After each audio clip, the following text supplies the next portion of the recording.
English Grammar Gems. Where, in non-defining relative clauses. Hello, English learners. Today, we're delving deep into the world of English grammar. We'll be focusing on the interesting topic of non-defining relative clauses and more specifically, on how to use the word where in these types of clauses. This topic is perfect for those of you aiming to reach a higher level of English proficiency. So, let's get started. First, let's quickly revisit what non-defining relative clauses are. They're types of clauses that provide additional information about something mentioned in the sentence, but if you remove them, the sentence still makes complete sense. These clauses are separated by commas in a sentence. For example, my sister, who is an artist, lives in Paris. The clause, who is an artist, is a non-defining relative clause. Now, we're going to discuss how to use where in these non-defining relative clauses. We usually use where to refer to places or locations.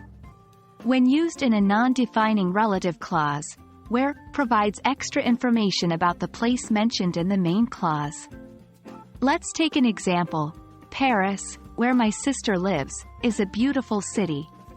The clause, where my sister lives, is a non-defining relative clause providing extra information about Paris. Understanding the structure is key to forming these clauses correctly. The structure is as follows.